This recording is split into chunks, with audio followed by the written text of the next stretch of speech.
본 방송에서 제공하는 투자 정보는 투자 판단에 대한 조언입니다. 방송에서 제공하는 주식의 가치, 가격 상승 및 가격 하락에 대해서는 방송사에서 보장하지 않습니다. 시청자 여러분 안녕하십니까? 최은정입니다. 한 주를 시작하는 월요일장, 오늘 국내 증시의 양지수가 1% 이상 큰 상승세를 나타내고 있습니다. 지난 주말에 미국 증시 3대 지수가 일제히 크게 오른 점, 오늘 국내 증시 수급 상황을 긍정적으로 만들고 있다 분석이 되는데요.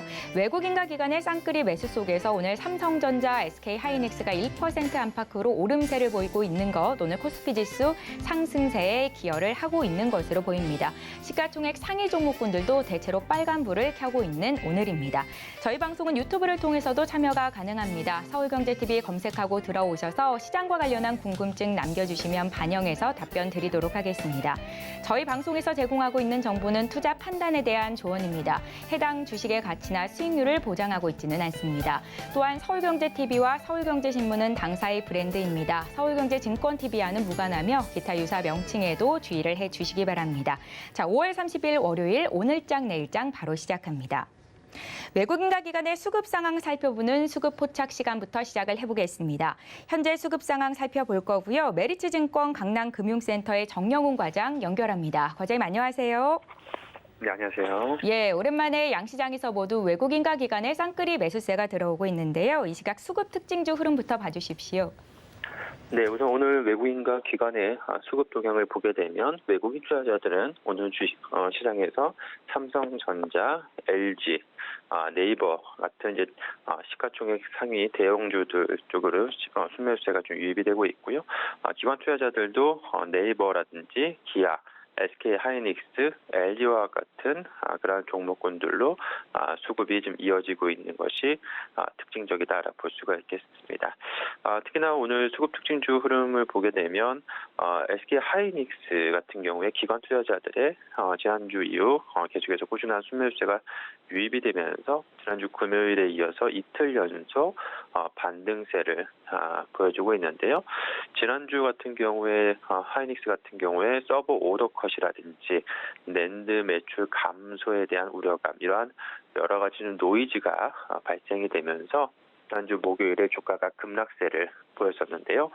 그렇지만 지난주 금요일 이후에 오늘까지 이틀 연속 이러한 순매수세 유입과 함께 오늘 반등세가 지속되고 있다라 볼 수가 있겠습니다. 이러한 악재 요인들이 어느 정도 주가에 좀 선반영됐다는 측면, 그리고 현재 주가 밸류에이션이 역사적인 평균인 PBR 이제 1배 수준에 위치해 있는 상황이기 때문에 지금 저가 매수세가 유입이 되면서 반등세를 보이고 있는 것으로 그렇게 보여지고 있고요. 그리고 오늘 특징적인 또 종목 중에서 외국인 투자자들이 오늘 강한 또 순매수세가 유입이 되면서 상승하고 있는 종목 중에 LG가 바로 이제 오늘 5천억 규모의 자사주 취득과 자사주 취득 신착 계약 체결 결정 소식에 힘입어서 주가 강세의 흐름을 띠고 있다라 볼 수가 있겠습니다. 그동안에 계속해서 시장에서 좀 소외되면서 저점 구간에서 계속해서 움직이고 있었는데요. 이번에 이제 중장기 주주가치 제고 방안을 발표를 하면서 모처럼 만에 오늘 급반등세가 나오고 있다라고 볼 수가 있겠습니다. 그리고 이제 지난주에 이어서 이번 주에도 계속해서 외국인 투자자들이 순매수세가 좀 유입이 되면서 상승하는 종목 중에서 하나금융지주가 눈에 띄고 있는데요. 2분기 은행들의 평균 님 상승과 함께 순이자 이익 증가에 대한 그런 좀 기대감이 더해지면서 최근에 또 지난주 한국은행의 기준금리 인상과 함께 계속해서 은행주 쪽으로 좀 수급이 유입되고 있는 것이 특징적이다 볼 수가 있겠습니다. 예, 잘 알겠습니다. 그럼 과장님께서 오늘 포착하신 수급 특징주는 어느 쪽이겠습니까? 네, 오늘 모처럼 만에 주가가 강세 흐름을 띠고 있는 LG를 주목을 해야 되지 않을까 싶습니다. 앞서 말씀드린 것처럼 LG 같은 경우에 자사주 5천억 원 취득과 더불어서 배당 정책을 비롯한 중장기 주주가치 재고 방안을 발표를 했는데요. 우선 이제 내후년이죠. 2024년 말까지 자기 주식 5천억 원을 취득하기로 결정을 했고요. 그리고 또한 이제 별도 재무제표 기준으로 당기 순이익의 50% 이상을 주주에게 환원하는 신규 배당 정책 또한 발표를 했습니다. 이와 더불어서 지금 LG 같은 경우에는 LG CNS의 그 주관사 선정이 이제 마무리가 되면서 향후에 이러한 LG CNS의 지분 가치가 부각이 될 것으로 기대가 되고 있고요. 현재 주가 수준도 PER 한 5배 정도 수준에 지금 불과한 상황이기 때문에 이러한 자사주 취득이라든지 배당 정책, 그리고 또 자회사의 그 지분 가치 상승이라든지 이러한 부분을 봤을 때 이번 기회에 좀 저평가가 해소될 수 있을 것이다라는 그러한 기대감이 높아지고 있는 상황이다 볼 수가 있겠습니다. 그래서 오늘 주가는 이러한 기대감에 급반등을 하고 있습니다만 충분히 추가적인 상승을 좀 열어놓고 보면 좋지 않을까 그렇게 보고 있습니다. 예, 오늘장 9% 가까이 급등세를 보이는 LG에 관한 투자 전략 자세히 짚어주셨습니다. 메리츠증권 강남금융센터의 정영훈 과장과 함께했습니다. 고맙습니다. 네, 고맙습니다. 예, 저희 마켓 로드맵으로 이어가겠습니다. 시장을 주도하는 업종과 이슈에 대해서 심층 분석을 해보는 시간이고요. 매주 월요일 함께하시는 이분이시죠. YG경제연구소의 차영주 소장 오셨습니다. 안녕하세요. 안녕하십니까? 예, 네. 오늘은 게임과 엔터주에 대해서 좀 자세히 들여다보고 싶습니다, 네. 소장님.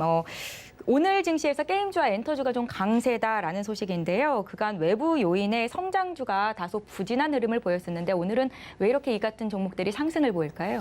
글쎄요, 저는 이런 특징을 읽어내야 될 것 같습니다. 게임 엔터주들에 대한 시각이 바뀌었는지가 가장 중요하고요. 예. 아니면 지금 분위기상 올라오는지도 중요하겠죠. 근데 저는 전자보다는 후자일 가능성이 높다라고 보여집니다. 물론 몇몇 트리거가 없는 것은 아닙니다. 그렇지만 지금 우리가 게임 엔터주들 같은 경우 작년 하반기 때, 그러니까 이제 작년 가을에 메타버스 NFT가 붙으면서 독보적으로 좀 올라가는 그런 상황이었어요.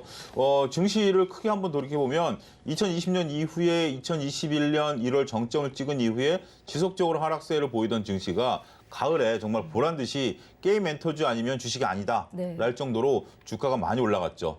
그러던 상황이었다가 그것이 이제 기대가 꺾이면서 주가가 다시 하락을 했는데 고점 대비해서 보시면 정말 주가라는 것은 완전히 바닥에서 지금 최근 요 며칠 올랐습니다만 별로 그렇게 크게 오른 느낌 없으실 겁니다. 고점에서 물리신 분들은. 근데 이게 왜 올라가느냐라고 봤을 때는 개별 종목 단위로 몇 가지가 있긴 있겠습니다만 이게 해소됐다라고 보기는 어렵습니다. 근데 한편으로 시야를 좀 넓혀보게 된다라면 지금 게임 엔터주들이 상대적 강세를 보이지 홀로 강세를 보이고 있는 건 아니거든요. 네. 그러니까 지금 웬만한 주식들은 다 올라가고 있다라는 겁니다.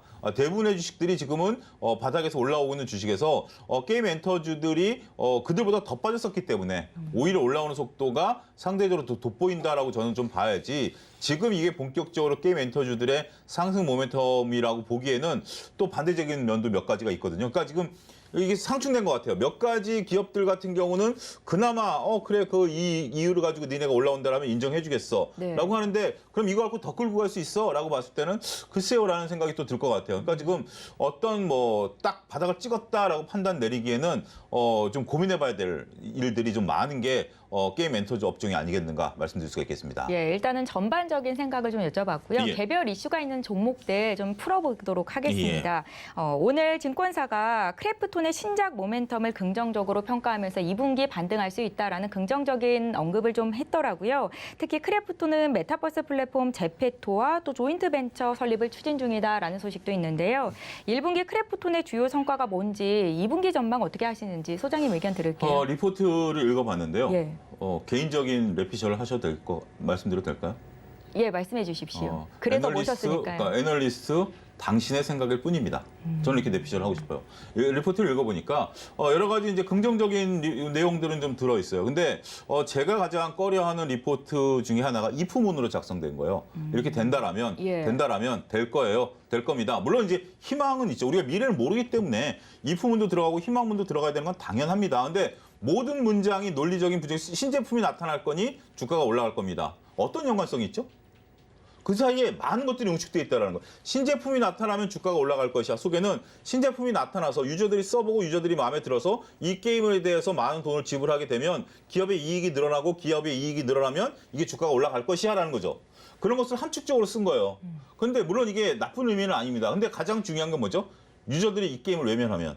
지금 우리가 많은 게임주들이 기대 대비 주가가 떨어진 이유가 뭡니까? 처음에는 회사에선 당연히 게임이 좋다라고 얘기를 하죠. 어떤 회사가 우리가 신작 게임 내놓는데 여러분들 기대하지 마세요. 이런 회사는 단 하나도 없습니다. 예. 다 얘기하죠. 여기에 이제 애널리스트 분들이라든지 홍보부에서 나온 갖고 기사를 쓰지만 거기에 들어갔다가 실망해서 떨어진 종목들이 한두 개가 아니잖아요. 그렇기 때문에 지금 이제 우리가 희망을 가져야 되는 건 맞습니다. 하지만 그렇다고 해서 덥석 주식을 살 만한 요소는 안 된다라는 거죠. 특히 크래프톤 같은 경우 메타버스라는 것에 대해서 얘기를 하고 있는데 메타버스가 뭐예요? 가상 세계에서 그러니까 지금 이게 뭐냐면 왜 제가 이 얘기를 말씀드리냐면 작년 가을엔 통했어요. 작년 가을에 메타버스 NFT 뭔지는 모르겠습니다만 아바타가 떠오르고 새로운 세계가 떠오르고 뭔가 컨텐츠가 있으면 새로운 세상이 열릴 거다라고 생각을 했었어요. 근데 지금 사람들이 냉정해졌어요. 약간의 뜬구름 잡는 얘기입니다. NFT를 딱 붙이면 좋을 것이다. 그럼 누가 사주는데? 이런 생각이 들었고 메타버스? 뭔데? 그러니까 지금 이제 아바타가 떠오르고 있는데 그게 지금 나랑 무슨 상관이 있는데 라고 생각이 드는 거예요. 그렇기 때문에 크래프톤에 대해서 우리가 메타버스 얘기하고 신작에 대한 얘기를 한다는 것은 물론 이제 관심 끌기용이지 이게 결국 실적으로 연결된다라고 볼 때는 저 같은 가치 투자자 입장에서 본다라면 정말 그런 것 같아요. 우리 아들이 한때 그런 거 많이 했어요. 그 시험 앞두고서 너 뭐하니? 그러면 게임 열심히 하면서 저 공부 열심히 했기 때문에 시험 잘 붙고 해라 하는 얘기랑 똑같은 느낌을 받아요.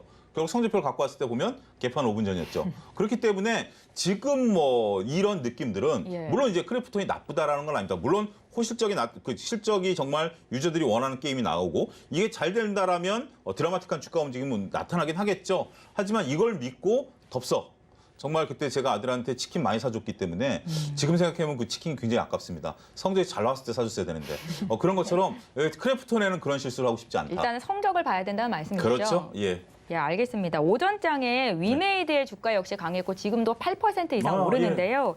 자체 발행 코인 위믹스의 안정성이 부각되면서 주가가 견인을 하고 있다라는 분석입니다. 최근에 루나나 테라 사태로 어깨가 혼란에 빠졌는데 위메이드와 계열사의 주가는 오히려 올라서서 배경이 그렇죠. 뭔지가 궁금하거든요. 오히려 그러니까 지금 이제 우리가 가상화폐라는 것들에 대한 어떤 그 실체 이런 것들을 좀 드러냈다라고 말씀드릴 수가 있겠죠. 제가 아는 상식으로 가상화폐는 이렇게 그러니까 이 독립적이고 그다음에 안전자산이다라는 인식이 있었다라고 저는 생각을 해요. 2년 전에 제가 가상화폐를 처음 배울 때만 하도 그랬고 네. 탈중앙화를 외쳤기 때문에 이렇게 주가가 변동성이 클 때는 오히려 안전자산 쪽에 선호 현상이 늘어나야 되는데 주가 빠지는데 같이 빠진다라는 게 문제고 그다음에 우리가 이제 코인이 몇 종류죠? 진짜 셀 수 없는 많은 그게 무슨 수량이 한정돼 있어요. 그러니까 저는 그것도 뭐 믿을 수 없다라는 건데 이게 드러난 거죠. 어떻게 보면 이게 드러난 상황인데 그러다 보니까 이게 코인의 가치를 지금 믿을 수 없게 된 거죠. 그나마 위믹스 코인은 과거에는 처음에 위믹스 코인이 인기를 끌었을 때는 P2E 게임을 통해서 뭐 우리가 코인을 얻으면 그 코인을 위믹스 생태계에 사용할 수도 있고 거기서 더 나아가서 이거를 현금화할 수도 있을 가능성이 있다. 법만 통과된다라면 예. 이런 개념으로 접근을 했었는데 그게 사그라들면서 위메이드가 다시 또 주가가 빠지긴 했었죠. 근데 이제 지금 드러나는 건 뭐죠? 하다못해 이게 돈은 안 된다 하더라도 위믹스 생태계에서는 내가 이 코인을 쓸 수 있다. 그러니까 결국 위믹스가 100개의 게임을 출시한다고 하니 내가 A 게임에서 번 거를 가지고 뭐 B나 C 게임에서 쓸 수 있다. 그 정도만 해도 괜찮다. 게임 매니아들은 고소경선 쓸 수 있는 그게 이제 부각이 돼서 상대적으로 올라가는 건데 네. 100개 게임 다 재밌을까요? 그러니까 그런 관점으로 접근해 보시면 이것도 한계는 분명 존재한다라는 거죠. 하지만 지금 워낙 그 코인을 투자하시는 분들이 이제는 뭐 믿고 투자할 만한 것들이 별로 없기 때문에 상대적으로 위믹스 코인에 대해 몰렸고 위믹스 코인 가격이 올라가다 보니까 위메이드가 따라 올라가는 이런 현상들이 있다라는 거죠. 결국 관건은 그거가 될 것 같아요. 결국 그들이 회사가 지속적으로 얘기하고 있는 100개의 게임이 나와서 그 안에서 생태계에서 얼마큼 운용되느냐가 관건이 되지 않을까 싶습니다. 예. 게임주에 대한 시각 자체가 좀 보수적이신 거군요. 그러니까 게임주가 왜 그러냐면 예. 게임주가 지금 저는 제약회사랑 비슷해졌다라고 해요. 지금 게임 업종들이 수많은 그 IT 개발자들이 게임 업종에 매달리고 있는데 네. 새로운 게임이 나올 가능성은 점점 희박해지죠. 그러니까 우리가 게임이라고 했을 때 제가 어렸을 때 옛날에 그러니까 완전히 새로운 게임. 테트리스라는 게임이 예. 굉장히 인기가 있었고 굉장히 단순한 게임인데 그런 것들이 진화가 되면서 아래 뭐 여러 가지 뭐 용어가 되면서 복합적으로 하는 건데 그러한 게임 그러니까 우리가 지금 이 서울경제도 가장 어려운 게 뭐냐면 새로운 뭔가 방송 컨셉을 찾는 거잖아요. 웬만한 컨셉은 이제 다 퍼져 있는 거잖아요. 게임도 마찬가지예요. 웬만한 게임들은 다 시도가 됐어요. 여기서 추가적으로 유혹할 만한 것들이 나온다라고 보면 저는 점점 그런 확률은 떨어진다라고 보고요. 따라서 신작 게임에 대한 기대감은 갈수록 낮아질 수밖에 없다. 근데 이제 게임 업체에서는 사활을 걸어야죠. 신작을 내놔야죠. 예. 그럼 개발비 들어가죠. 내놓는데 빵빵 터져야 되는데 안 터지죠. 그러면 이 기업들의 재무제표는 악화될 수밖에 없다. 그러니까 지금 이 업종이 그러니까 우리가 차라리 휴대폰을 만들어 판다라면 오히려 쉬울 수도 있어요. 그렇지만 이거는 상대방의 마음을 읽어내야 되는 거잖아요. 굉장히 어렵죠. 그러니까 게임 업종이 단순하게 게임을 찍어내고 중국의 판호가 열리고라는 부분들은 지금 여러 가지 보여져. 펄어비스도 검은상황 모바일 중국에서 열으니까 될 거다. 다음날 바로 급락해버렸잖아요. 이런 것들이 보여지면 그러니까 결국 차라리 저는 그래요. 펄어비스를 그때 사셨다가 급락한 게 좋을까요? 그냥 안 사고 가만히 있는 게 좋을까요? 저는 후자일 수도 있다. 후자도 안에 투자다. 저는 그렇게 좀 말씀드리고 싶어요. 예, 잘 알겠습니다. 저희 이번에는요, 엔터주 쪽으로 가서 의견을 좀 여쭙도록 하겠습니다. 주말 사이에 또 칸에서 우리나라 감독과 배우가 수상을 했다라는 소식이 전해지면서 관련주들의 움직임에도 주목이 됐었는데, 뭐 CJ ENM 같은 종목들이요. 네. 어떻게 보셨는지 하반기에 관련주들이 본격 상승세를 탈 수 있을지 의견 그러니까 이 여쭤볼게요. 게임 엔터지가 가장 어려운 게 뭐냐면 네. 연속성이 어렵다라는 거죠. 그러니까 전작 게임이 성공했다 그래서 후속 게임이나 후속 드라마가 성공하는 경우가 굉장히 힘들다라는 거죠. 우리가 단적인 예로 저는 그렇게 말씀드려요. 오징어 게임이 흥행했을 때 정말 우리나라 K 콘텐츠의 위상이 정말 하늘끝까지 올라갔죠. 그다음에 가장 인기를 끊었던 게 지리산이라는 거 혹시 기억나시나요? 그런데 이제 흥행에 전지현 씨가 나왔던 성공을 하지 거죠. 못했죠. 어마어마한 기대감을 했는데 지금 기억에 남는 건 내파 옷밖에 없더라라는 그런 우스갯소리가 좀 예. 들리고 있지 않습니까? 그런 것처럼 지금 이제 송강호 씨하고 이 박찬호 감독에 대한 어떤 기대감들은 어마어마한 게 있어요. 근데 이들이 다시 만난다고 해서 성공한다는 보장은 물론 높죠. 성공 그 확률은 높지만 보증수표라는 단어를 쓰기에는 어렵죠. 우리가 김수현 작가의 과거 드라마는 무조건 보증수표였는데 최근에는 뭐 사라진 것처럼. 근데 물론 이제 컨텐츠에 대한 부분들은 분명 존재감은 있습니다. 네. 우리가 넷플릭스가 매출원가 90%예요. 그러니까 매출의 90%를 우리나라 K 컨텐츠를 사는데 쓰고 있거든요. 그런 거 보면 위상은 있습니다만 결국 이것도 선별적인 투자를 해야 되지 않을까 이 점도 말씀드릴 수가 있겠습니다. 일단은 이렇게 칸 영화제에서 수상을 했다라는 소식이 전해지면 많은 시청자분들을 나도 한번 저 영화를 봐야겠다라는 생각을 하게 되는 거잖아요. 네. 그렇다면 뭐 영화 배급사라든지 제작사들에게는 호재 아니겠습니까? 그렇죠. 뭐 나름대로 그들에겐 호재가 될 수도 있겠죠. 예, 하지만 주가에도 반영이 될 거 아닐까요? 글쎄요. 근데 뭐 보는 시각에 따라서 네. 좀 다를 수도 있다. 이렇게 말씀드릴 수 있겠습니다. 예, 잘 알겠습니다. 게임주는 세계적인 인플레이션 환경에 그간 맥을 못 추는 모습을 보여왔습니다. 그런데 이제 인플레이션 피크아웃 가능성이 높아지고 있어서 앞으로 게임 엔터주에 대한 시각 자체도 좀 변하는 것 아닌가, 바닥을 어느 정도 다진 것 아닌가라는 생각도 해보고 싶은데요. 지금 게임 엔터주들의 또 하나의 문제점은 예. 나들이객들이 늘어났다라는 겁니다. 그리고 이제 우리가 리오프닝 시대가 이제 된 거잖아요. 그러니까 결국 나들이가 늘어나면 결국 이런 쪽들에 집중하는 시간이 줄어들고 우리가 게임 엔터주들 2020년 이맘때 게임 엔터주를 보라는 이유가 뭐죠? 다 못 나가니까 집에서 게임 엔터 할 거다. 게임 할 것이고 드라마 볼 것이다. 주가를 올려놨잖아요. 근데 지금 와가지고 또다시 성장주대의 개념으로 봐라? 그거는 저는 아니다라고 보는 거죠. 그 시각으로 2020년 투자하셨다라면 이제 게임이라든지 이런 것들을 안 할 시기가 왔다라는 거. 안 네. 한다는 표현은 좀 극단적입니다만 좀 학생들도 이제 등교하잖아요. 그러면 게임할 시간이 줄어들죠. 영화 볼 시간 줄어들죠. 뭐 이런 것들을 우리가 반영을 해야 된다라고. 그러니까 결국 넷플릭스라든지 뭐 이런 것들에 대한 어떤 사용 시간이 줄어들고 있다. 이런 부분들을 우리가 봐야 되고 결국 중요한 모멘텀은 저는 이렇게 봐야 될 것 같아요. 이게 과연 어떤 모멘텀으로 움직이는 게 아니라 개별 종목 단위로 개별 모멘텀으로 움직인다. 결국 좋은 게임을 개발한 개발사라든지 뭐 SM이라든지 JYP 같은 경우 대규모 콘서트를 통해서 막대한 이익을 한 번에 끌어들인다라든지 이런 모멘텀으로 각계 전투가 이루어지지 전반적인 분위기로 올라간다라고 봤을 때는 투자자들이 많이 냉정해지셨고 현명해지셨다. 저는 그렇게 말씀을 좀 드리고 싶습니다. 소장님, 리오프닝 관련주로 네. 영화관 쪽은 좀 괜찮지 않습니까? 영화관에서 팝콘 먹을 수 있죠. 예. 팝콘 먹을 수 있는데 그런 부분들에 따라서 좀 늘어날 수도 있는데 두 가지 문제점이 있어요. 하나는 가격 저항력이 생겼다. 영화 요즘 얼마인지 아세요? 한 15,000원 하잖아요. 15,000원 하죠. 예. 팝콘까지 먹으면 거의 되죠. 예. 근데 뭐 이건 별개의 얘기겠습니다만 지금 이제 재무제표를 보면 CJCGV가 어디서 돈을 까먹고 있냐면 동남아에서 돈을 까먹고 있어요.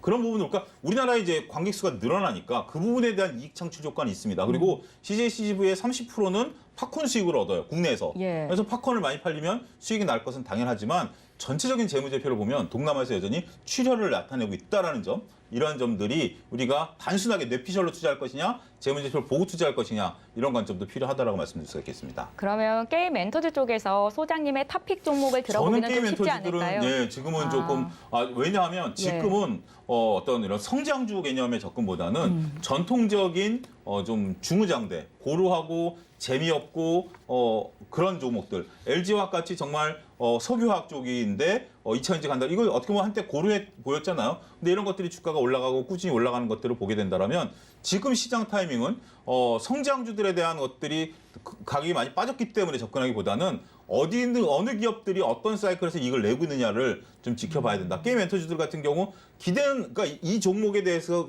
종목 투자가 어려운 게 이 끈을 놓치면 안 돼요. 새로운 게임이 나오면 본인이 해보든 아니면 그 게임 유저들한테 가서 물어보든 해야 되고 드라마가 나오면 본인이 보든 아니면 뭐 집에 뭐 사람들한테 물어보든 해야 되는 끈은 놓치지 말아야 되지만 이게 리포트만 보고 투자하기에는 가장 어려운 업종이 아니겠는가 말씀드릴 수가 있겠습니다. 예, 잘 알겠습니다. 게임 엔터주에 대한 차영주 소장님의 의견 정리를 해봤습니다. 지금까지 YG경제연구소의 차영주 소장과 함께했습니다. 말씀 잘 들었습니다. 감사합니다.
네, 염승환의 촉 시간 함께합니다. 한 달에 한 번 월간 증시 현안을 체크하고 또 1,000만 개인 투자자 멘토의 비법 노트를 엿보는 시간인데요. 오늘 이 시간 이베스트 투자증권의 염승환 이사와 함께합니다. 어서 오세요. 네, 안녕하세요. 예, 먼저 염승환 이사의 예리한 촉으로 오늘 시장부터 점검을 좀 해보도록 하겠습니다. 지난 주말에 미국 증시 3대 지수가 일제히 크게 올라서 오늘 장 기대를 좀 했었는데요. 오늘 시장 어떤 부분에 주목하고 계십니까? 오늘 좀 분위기 되게 괜찮은 것 같아요. 뭐 예. 지수 상승보다도 그러니까 분위기가 바뀌었다는 게 뭐냐면 이제 그동안 시장을 억눌렸던 그런 이제 악재 중에서 제일 컸던 게 중국하고 역시 이제 미국의 그 물가에 대한 이제 우려감이잖아요. 근데 이 두 가지가 이번 주 들어와서 좀 해소되는 분위기로 좀 가고 있어서 굉장히 긍정적인 것 같고 특히 이제 미국의 뭐 물가 지표가 좀 꺾이는 모습이 좀 나온 데다가 거기다가 중국의 이제 봉쇄령이 좀 완화되지 않을까 하는 이런 기대감들이 오늘 좀 반영되고 있고 그게 바로 오늘 원달러 환율에 그대로 녹여드는 것 같아요. 그래서 오늘 원달러 환율이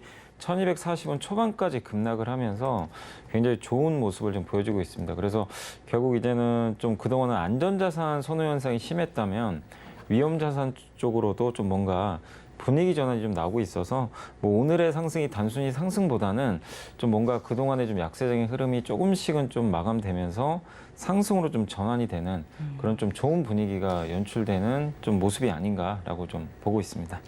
예.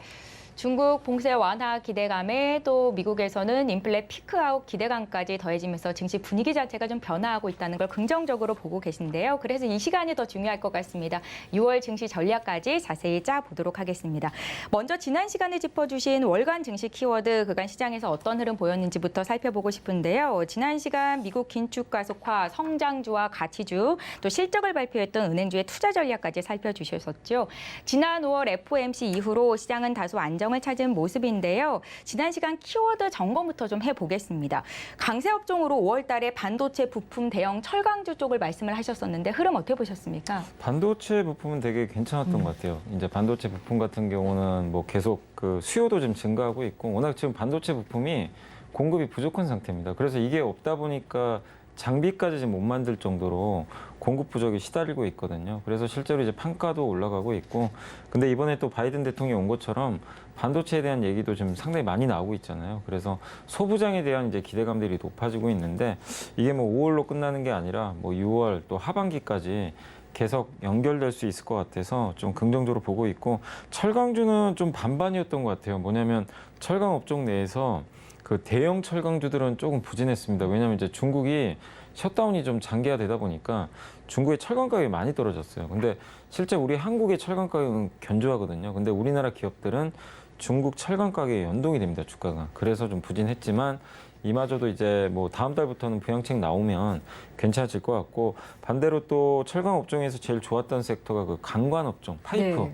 예, 뭐 세아제강이라든가 뭐 하이스틸 같은 기업들이 주가 굉장히 뜨거웠죠. 이제 그 이유는 LNG 모멘텀으로 이제 갔던 건데, 이제 전 세계적으로 유럽이 지금 천연가스를 그 러시아 쪽에서 이제 수입을 거의 안 하려고 좀 하고 있기 때문에 그 대체제로 LNG가 부각이 되고 있는데, 뭐 미국 같은 데 수입을 해야 되거든요. 그래서 LNG 플랜트라든가 이런 LNG 선박에 대한 기대감이 높아지면서 강관 업체들은 좀 철강 업종 내에서 상당히 좀 돋보였다. 그래서 전반적으로 5월 달은 뭐 반도체 부품도 그렇지만 이런 강관 업체들 이제 각각 좀 공급과 관련된 이슈가 좀 있었거나 지정학적 리스크에서 오히려 좀 수혜를 받는 기업들이 좀 상대적으로 선전을 했던 것 같습니다. 예, 이어서 6월의 증시 전략 본격적으로 세워보도록 하겠습니다. 염승한 이사가 선정한 월간 주식 키워드를 살펴볼 텐데요. 화면으로 먼저 함께 만나보실까요?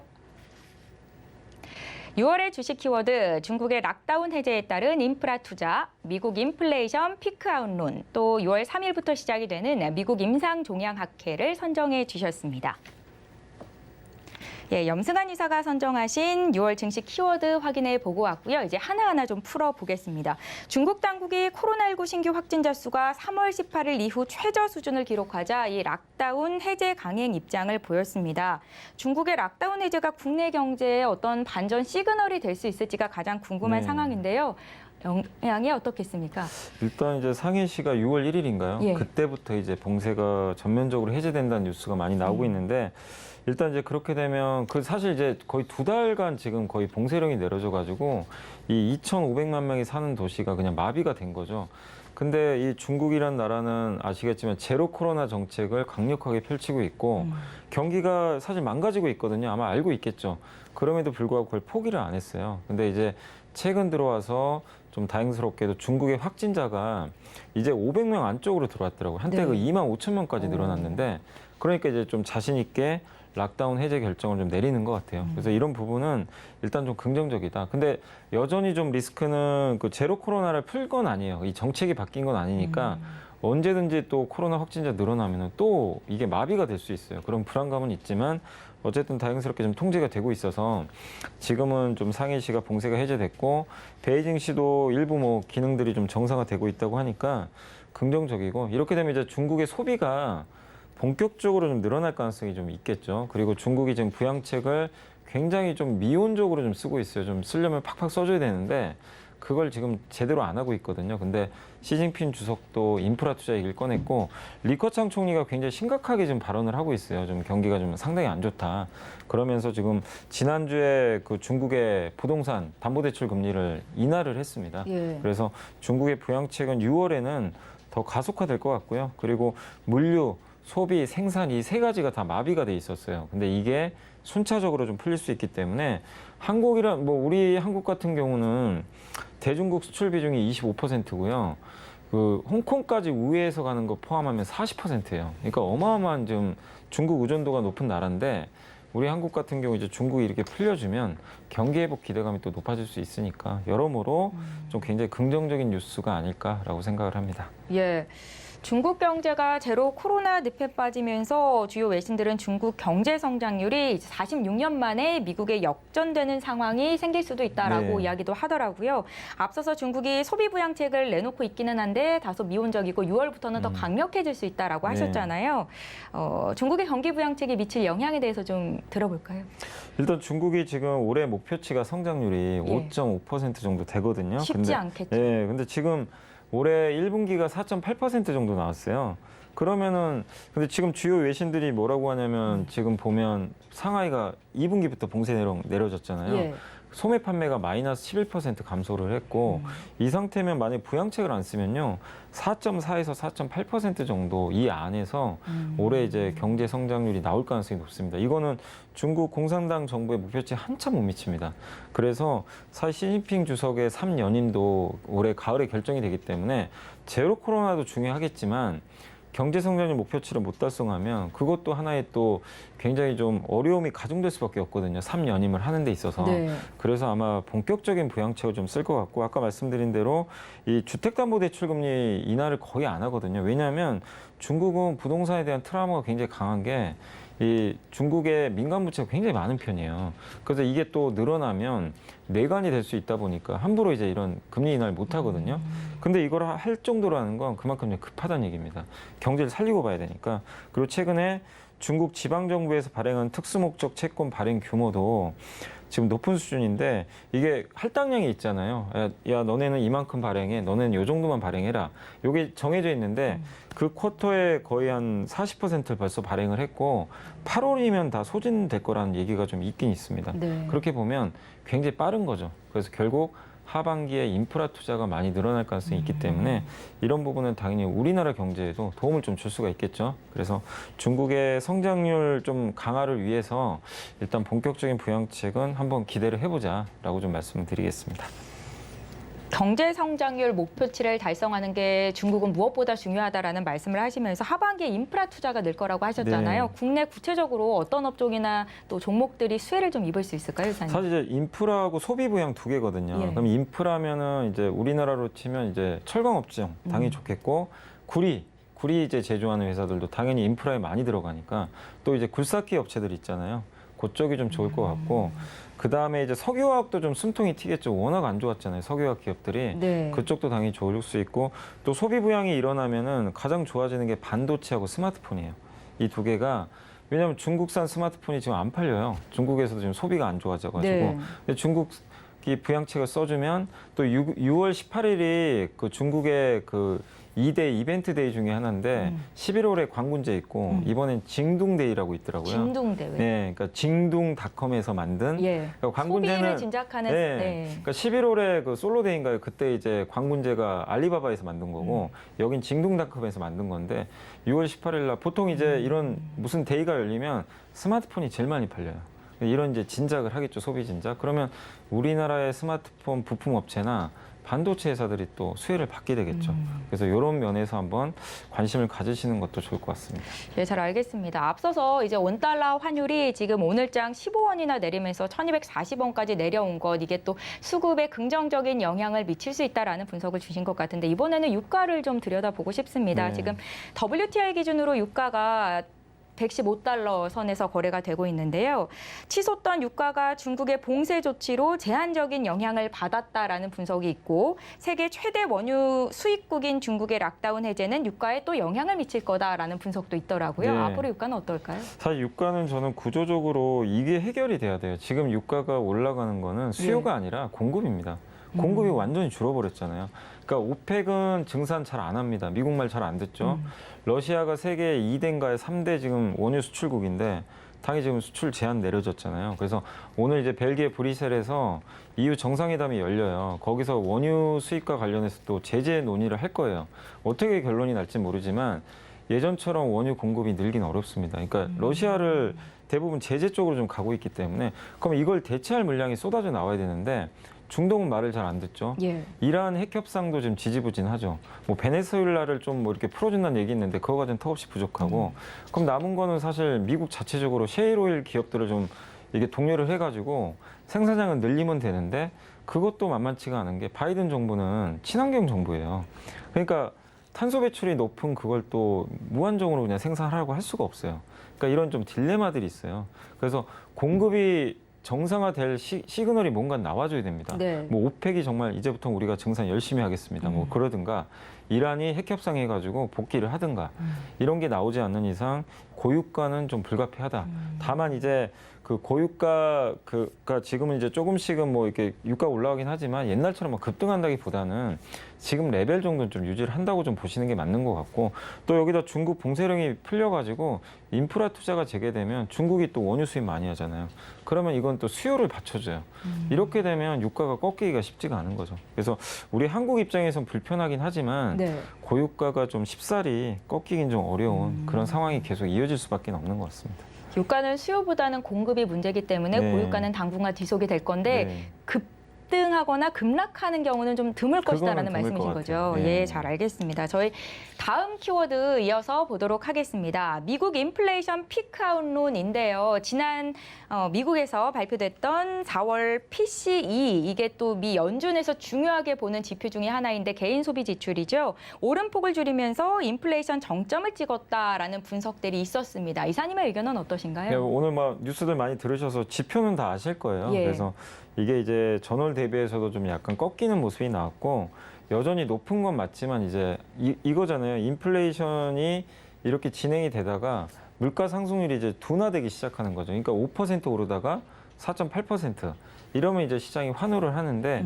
그 수치가 나온 거죠. 예를 들면. 그래서 미국이 나스닥이 3%나 주가 급등했고 지금 미국 나스닥 기업들이 긴장했던 게 너무 이렇게 물가가 세게 올라가면 금리를 뭐 자이언트 스텝 0.75% 한 번에 올린다. 이런 얘기까지 나왔는데 이러면 이제 그 가능성 거의 없어져 버리는 거죠.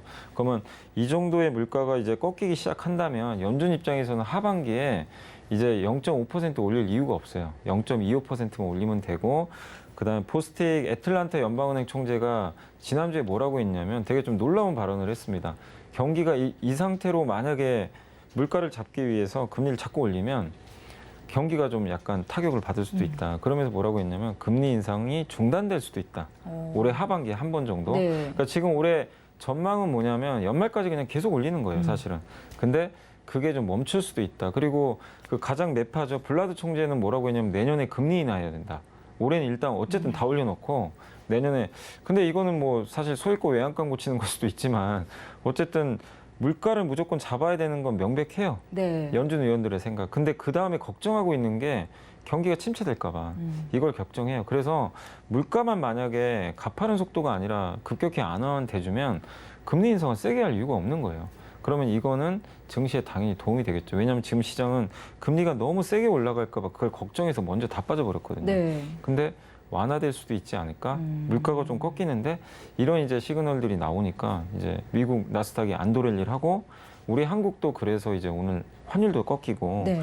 분위기가 좋아지고 있다. 근데 개인적으로는 물가가 뭐 이거 2달 연속 좀 약간 슬로우해졌다고 해서 꺾였다고 볼 수는 없어요, 사실은. 더 봐야 되겠죠, 사실은. 피크아웃은 쳤다고 보시는지요? 어느 정도 핀 거는 같은데 연준이 만족할 만한 수치인지 솔직히 모르겠어요. 그래서 조금 더 내려오는 거 확인해야 될 것 같은데 하반기엔 지금보다 내려가긴 하겠죠. 네. 근데 그 속도가 이렇게 좀 빨리 내려가 주느냐, 진짜 천천히 가느냐, 이게 좀 관건인 것 같아요. 그래서 아직은 안심하기 이르지만 제 개인적으로는 그래도 좀 최악은 지나간 거 아닌가 네. 이렇게 좀 생각을 하고 있습니다.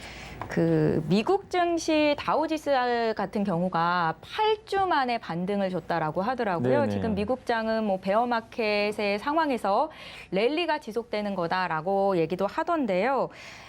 베어마켓 랠리라고 보십니까? 아니면 바닥을 찍고 이제 좀 위로 올라간다고 보시는지요? 저 이제 베어마켓 랠리가 맞는 것 같아요. 뭐 당연히 지금은 추세 상승은 아직 어렵고 네.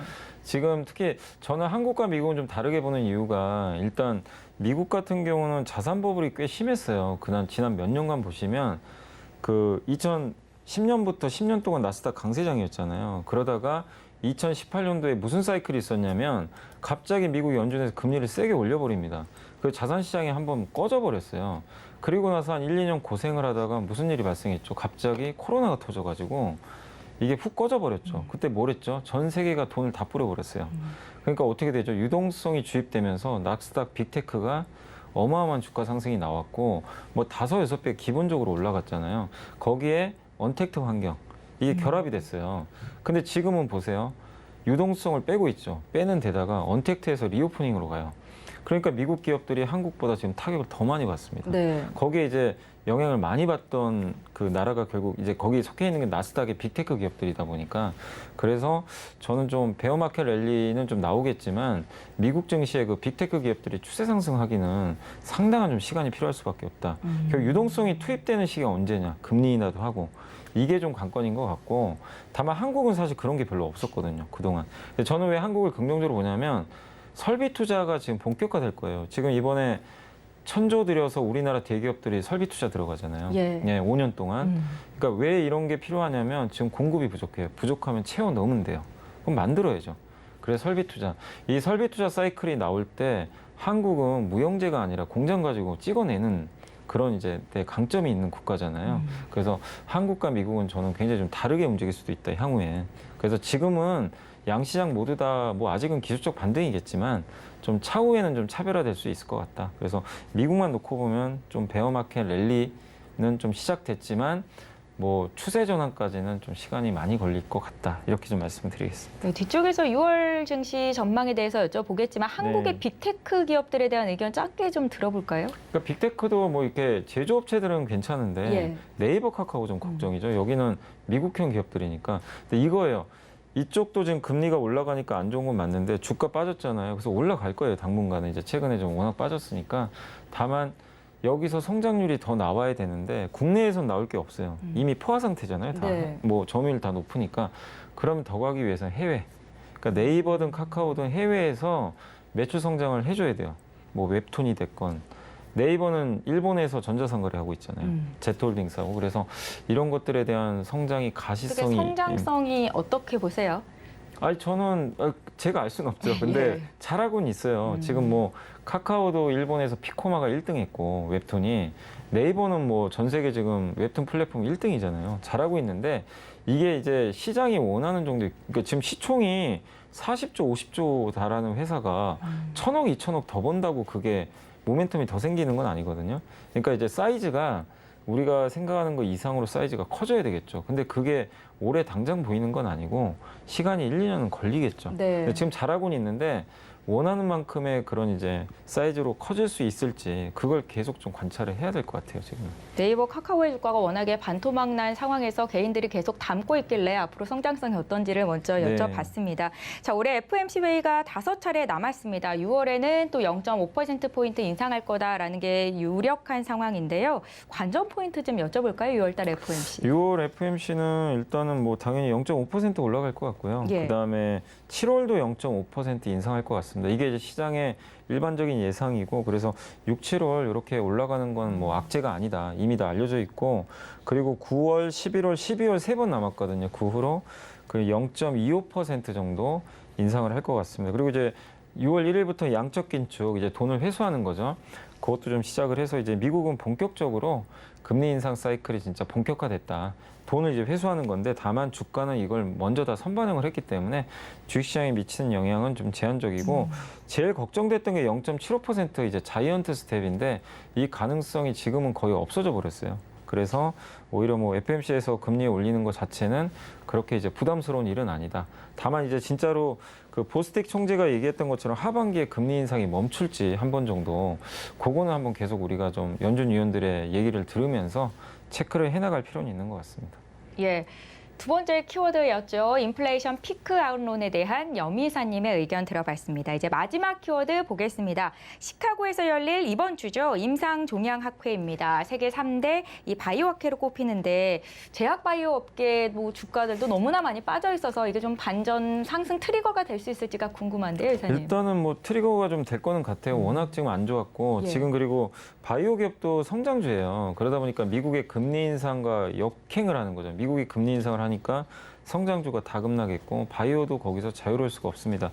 특히 바이오는 왜 그러냐면은 신약 개발하는 회사들은 임상할 때 돈이 많이 들어가요. 네. 그럼 은행에서 빌릴 수도 있잖아요. 그러면 그 조달 비용이 많이 늘어날 수밖에 없어요. 금리가 올라가면. 제로금리 때는 그런 부담이 없는데 그리고 시장이 안 좋아지니까 유상증자 하기도 쉽지가 않습니다. 그러니까 자금은 계속 받아야 되는데 받을 길이 좀 예전보다는 좀 타이트해진 거죠. 그래서 주가가 많이 빠졌는데 다만 이제 그건 반영이 됐고 또 아스코에서 좋은 또 결과들이 만약에 나와준다면 바이오 기업들에 대한 또 인식도 많이 달라질 수 있고 특히 이번에 임상종양학회가 또 세계적인 행사 중에 하나고 JP모건 헬스케어 컨퍼런스와 함께 가장 큰 행사예요. 네. 그래서 특히 여기는 후기 임상 결과 그러니까 뭐 전임상 이런 거보다도 좀 임상 2상이나 3상 데이터들이 나오니까 주가에 미치는 영향도 굉장히 클 수밖에 없습니다. 그래서 여기서 이제 이번 주 금요일부터 시작을 하니까 네. 한번 데이터들 나오는 거 잘 좀 한번 체크해 보실 필요는 있는 것 같습니다. 국내 벤처 바이오 기업들의 수혜가 기대된다라는 뉴스들이 들려오고 있는데요. 이제 우리가 코로나로 인해서 이제 3년 만에 대면으로 열리는 행사이기 때문에 기대감이 더 큰 것 같습니다. 이번에 발표되는 내용을 토대로 기술 수출이라는 낭보가 들려올 수도 있는 거잖아요. 네. 저희 K바이오를 이끌 기업별 전망 좀 들려주시겠어요? 사실 뭐 너무 안 좋았지만 이제 한번 이번에 좀 참여했던 기업들 몇 개만 좀 말씀을 드리면 예. 뭐 이미 좀 임상 결과들이 좀 나온 것도 있어요. 초록을 통해서 이미 발표를 한 기업들도 있는데 매드팩토가 이번에 뭐 임상을 자진 처리해가지고 주가가 폭락을 했지만 췌장암 환자 대상으로 임상 이제 1비상 결과에 좀 주목을 하자라는 그런 이제 내용들이 좀 나와 있는데 이번에 이제 벡토서팁하고 이게 참 용어가 어렵긴 해요. 그래서 옥살리플라틴이라는 요법을 병용을 한 거거든요. 하나만 쓴 게 아니라 네. 두 개를 이제 병용해서 췌장암 환자 대상으로 치료제를 이제 개발을 해가지고 임상 데이터가 나왔는데 질병 통제율이 61.5% 정도 나왔고 독성도 지금 나타나지 않았다고 합니다. 물론 이제 임상 1상이기 때문에 아직은 넘어야 될 산들이 많이 남아 있겠지만 데이터는 괜찮게 나온 것 같아요. 그래서 매드팩토에 대해서 좀 최근에 실망하신 분들 좀 계시겠지만 이게 좀 모멘텀이 좀 되길 기대해보고 그리고 우리 이제 한국에 뭐 대표적인 기업들이 많이 있죠. HLB가 최근에 뭐 주가 많이 올랐었지만 이번에도 지금 리보세란이 임상 2상 결과를 좀 공개한다고 하고요. NK맥스도 지금 불응성 고형암 임상 1상 데이터를 이제 발표할 예정이고 그다음에 네오이뮨텍도 있습니다. 이 기업도 면역 항암제 후보 물질의 이제 병용 임상 요거를 좀 공개를 한다고 하고요. 엔지캠 생명과학도 구강 점막염 치료제 미국 임상 2상 결과를 발표한다고 하는데 용어들이 굉장히 어려워요. 사실 네. 어렵고 저도 뭐 해석이 안 될 정도로 어렵지만 이런 데이터들이 이제 하나씩 나오니까 그 반응 결과를 여러분들이 한번 잘 주목하시면 좋겠고 여기서 어쨌든 좀 우리가 기대하는 건 기술 수출 같은 건데 네. 그런 게 좀 꼭 나와 주기를 한번 좀 기대를 해보겠습니다. 네, 국내 제약 바이오 섹터는 이제 앞선 기대감과는 달리 실망감을 안겨주는 경우가 너무나 많이 반복이 네. 되었어서 투자하는 데는 참 어렵다라는 생각이 드는데요. 제약 바이오주 투자 유의점이 있을까요, 회사님? 어려워요. 그러니까 되게 어렵고 특히 금리가 올라가는 환경에서는 더더욱 힘듭니다. 아까 말씀드린 대로 네. 이 돈을 차입하기가 되게 어려워지거든요. 그럼 임상을 하다가 중단할 수도 있는 거고 이게 그러면 돈이 없으면 어떻게 해야 되죠? 중단을 할 수도 있지만 전환사채 같은 것도 발행할 수도 있어요. 그러면 또 주당 가치가 떨어지니까 그래서 환경이 안 좋기 때문에 여러분들이 바이오 기업들이 이제 투자하기가 굉장히 혹독한 환경으로 바뀌었기 때문에 투자하실 때 그런 부분들 꼭 주의를 하시면 좀 좋을 것 같고 어쨌든 이제 임상, 2상, 3상 하는 기업들이 많을 거고 꼭 강조드리고 싶은 거는 성공한다는 보장이 없어요. 임상, 3상 다 하고 나서 저번에 그 메지온이 미국 FDA 이제 승인 거의 앞두고 네. 승인이 안 나고 그랬잖아요. 이제 대부분 난다고 생각을 했잖아요, 사실은. 근데 임상 3상 끝나고도 이렇게 안 돼 버리는 게 또 생겨버리니까 너무나 어려운 것 같습니다. 그래서 여러분들이 바이오 기업 투자하실 때는 항상 자기 원금의 10% 이하로만 하시는 게 좋아요. 왜냐하면 성공했을 때 보상은 엄청나요. 네. 사실은 뭐 어느 업종보다 더 많이 가겠지만 실패했을 때는 주가가 기본적으로 반토막이 나버리기 때문에 그래서 여기에 저는 좀 모험을 걸지 말자. 그러나 내가 공부를 해가지고 임상 데이터 이거 좀 될 것 같다 하시는 분들은 좀 원금의 한 10% 정도로만 좀 가볍게만 하시는 게 저는 좀 좋다라고 좀 말씀을 드리고 싶고 그리고 시중에도 보면 꼭 바이오가 되게 어려워요 공부하기가. 그래서 뭐 리포트가 이렇게 알려주는 것도 좀 한계가 있기 때문에 바이오 그 투자 이제 서적들도 사실 몇 개 있어요. 제가 제목은 좀 생각이 안 나는데 뭐 유명하신 뭐 펀드 매니저가 쓰신 책들도 있으니까 한번 바이오 기본적인 이제 투자할 때 어떤 이제 그 기초 서적 같은 것들 한번 찾아보셔가지고 용어라든가 그런 공부 좀 해보시면서 투자를 꼭 하실 것을 좀 한번 말씀을 드리겠습니다. 바이오 쪽 투자를 지양은 아니고 네. 그래도 10% 정도는 포트에 담아가되 공부를 좀 많이 해야 되는 섹터다라는 정말 말씀이신 거죠? 하이리스크 하이리턴이고 예. 결과를 아무도 몰라요. 그 임상하시는 분도 모르잖아요. 네. 이걸 신약 개발하신 분도 그만큼 어려운 섹터니까 여기에 내 전 재산을 좀 모험을 거는 그런 건 하지 말자 이렇게 좀 말씀드리겠습니다. 네, 잘 알겠습니다. 그럼 앞서 선정해주신 키워드에 이제 염승환 이사님의 초기 본격 가동할 시간입니다. 6월 시장을 붐업 시킬 업종에 대한 이야기를 들어보고 싶은데요. 6월은 어떤 업종과 종목이 주가를 좀 상승 견인할 수 있을까요? 아까도 잠깐 이제 얘기를 했는데 이제 예. 6월은 어쨌든 제가 봤을 때는 가장 큰 키워드는 그거라고 보거든요. 세 개 중에 중국이 다시 전면에 이제 나선다. 그동안 중국이 2달간 그냥 아무것도 못했어요.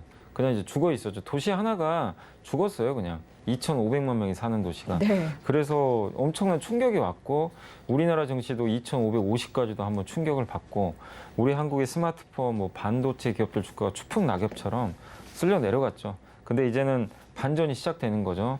그리고 거기에 맞물려서 이제 미국이 또 물가도 좀 완화됐기 때문에 6월은 어쨌든 좀 한번 반전의 시기가 온 거 아닌가 이렇게 보고 있습니다. 그래서 6월은 좀 여러분들이 중국의 경기 부양과 관련된 기업들을 한번 좀 관찰하시면 좋겠고 그래도 제가 이제 꼽는 거는 저는 철강, 반도체, IT 부품 요 세 개가 그래도 좀 가장 큰 수혜를 좀 받을 것 같아서 한번 좀 말씀을 드리겠고요. 뭐 철강 같은 경우는 중국의 인프라 투자가 들어가면 당연히 수요가 올라가기 때문에 그리고 중국 업체들이 예전보다 이제 감산을 많이 해가지고 공급도 늘지는 않습니다. 이런 부분들도 긍정적이기 때문에 한번 관심을 가져보시고 반도체 지금 너무 눌려 있었잖아요. 막 지난주에 하이닉스도 막 급락을 해서 역사적 저점까지 갔거든요. 밸류에이션이 PBR 뭐 거의 100까지 그 정도로 좀 싸졌는데 그게 중국 때문이에요.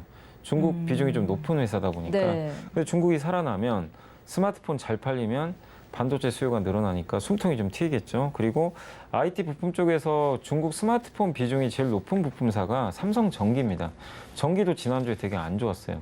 근데 중국이 이렇게 봉쇄령을 해제해주면 당연히 삼성전기에도 긍정적이겠죠. 그래서 포스코홀딩스라든가 뭐 SK 하이닉스, 삼성전기 요거 이제 대형주 좀 세 개만 좀 한번 가져와 봤는데 요 기업들 주가들도 다들 좀 너무나 지금 저평가돼 있는 상태고 그리고 그냥 뭐 좋다 이거보다도 이제 중국의 부양과 관련돼서 모멘텀이 좀 충분히 한번 나올 수 있는 그런 구간인 것 같아서 한번 여러분들이 6월에는 이 기업들로 한번 관심을 가져보시고 사실 요거 하나의 예시고 뭐 중국 부양과 관련돼서 또 뭐 화장품도 좋아질 수도 있겠죠. 그동안 네. 소비를 못했기 때문에 뭐 그런 것도 괜찮을 수 있기 때문에 중국 소비와 관련된 기업들도 여러분들이 한번 고민하셔가지고 한번 찾아보시는 것도 좋을 것 같습니다.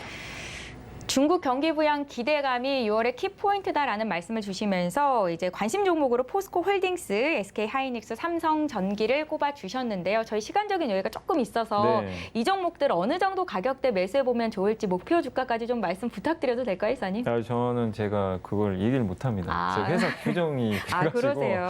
방송에서는 하지 말라고 그래요. 그러면 가격을. 화장품 섹터도 눈여겨볼 필요가 있다라고 말씀을 주셨잖아요. 어떤 종목을 가장 좀 유익 있게 화장품이 보시나요? 뭐 이렇게 구조적으로 좋아지기 힘들어요. 지금 워낙 상황이 안 좋으니까. 예, 예. 그래서 그렇지만 이제 중국이나 이런 것 때문에 주가가 엄청나게 빠졌잖아요. 지난 몇 달 동안. 그래서 중국 하면 이제 가장 좋은 게 아모레퍼시픽이죠. 그래서 아모레퍼시픽에 6월 달에 한 번은 좀 반격은 좀 나오지 않을까 이렇게 좀 기대를 하고 있고 또 중국에서 지금 한국콜마나 그 코스맥스가 OEM으로 지금 만들어주고 있잖아요. 화장품들을. 예. 이쪽도 지금 이 상해라든가 이런 게 타격받아가지고 주가 많이 빠져 있거든요. 그래서 6월 한 달 정도 뭐 이걸 가지고 큰 수익이 난다 이거보다도 6월 한 달 정도의 어떤 좀 반등을 한번 기대해 볼 만하다. 그리고 중국 사람들도 얼마나 리오프닝 하고 싶겠어요, 지금. 사실 마스크 벗고 싶고. 네. 그럴 텐데 우리 한국은 지금 요새 제가 길거리 돌아다니다 보니까 많이 벗고 다니시더라고요. 그래서 한국에서 이제 좀 수혜를 받는 기업들은 뭐 클리오 같은 기업들. 네. 색조 화장품. 전문 기업. 실제 이제 예. 올리브영 같은 데 매출 비중이 높아서 그런 기업들은 괜찮은데 뭐 클리오는 중국 비중이 거의 없거든요.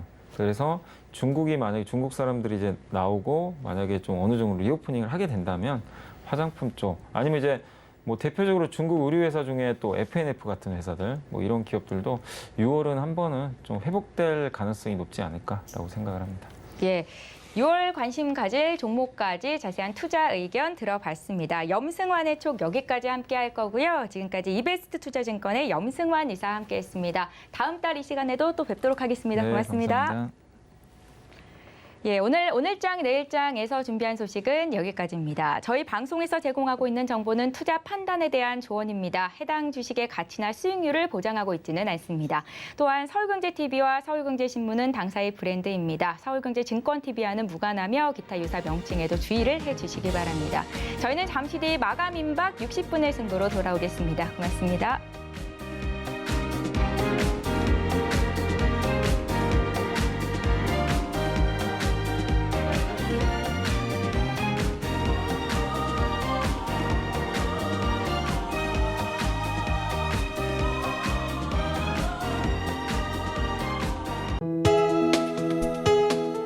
본 방송에서 제공하는 투자 정보는 투자 판단에 대한 조언입니다. 방송에서 제공하는 주식의 가치, 가격 상승 및 가격 하락에 대해서는 방송사에서 보장하지 않습니다.